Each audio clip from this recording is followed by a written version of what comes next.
Welcome back, everyone. Today, we are diving into a fascinating topic in economics, theory of production. First, let's talk about the factors of production. These are the building blocks of any production process. Land, natural resources like land, water, minerals. Labor, human effort and skills. Capital, machines, tools, and buildings.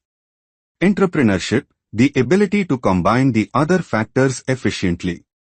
In economics, we analyze production over two time frames. Short run, at least one input is fixed, like the size of a factory. Long run, all inputs are variable, meaning firms can adjust everything to optimize production. Production function in the short run.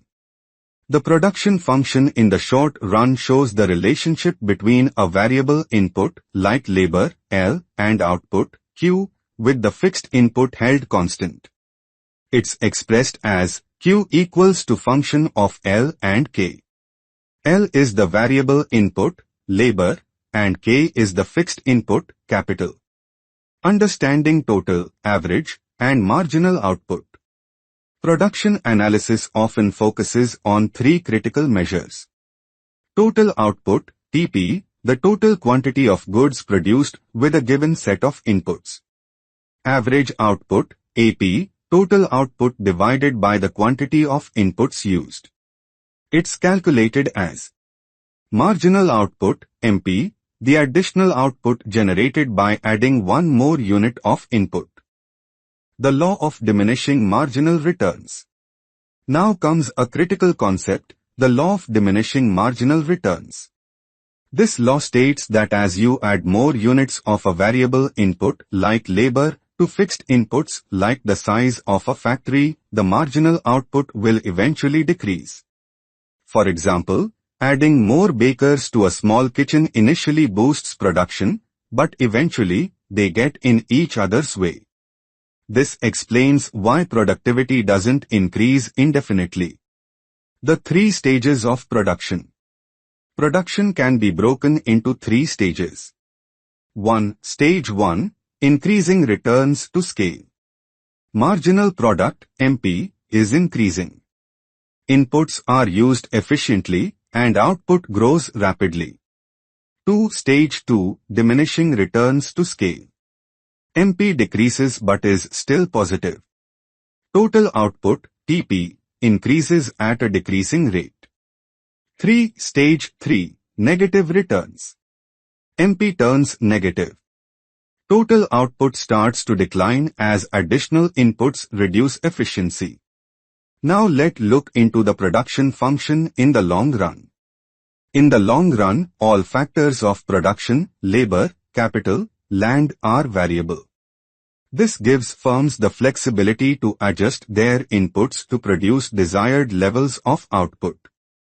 The production function in the long run is expressed as Q is equal to F, L, K. Unlike the short run, there are no fixed inputs in the long run, allowing firms to achieve optimal efficiency. Isoquants. An isoquant shows all combinations of labor and capital that produce the same level of output. Isoquants have some key characteristics. They slope downward because if you reduce one input, you need more of the other to maintain the same output. They are convex to the origin, reflecting the principle of diminishing marginal rate of technical substitution, MRTS. Higher isoquants represent higher levels of output.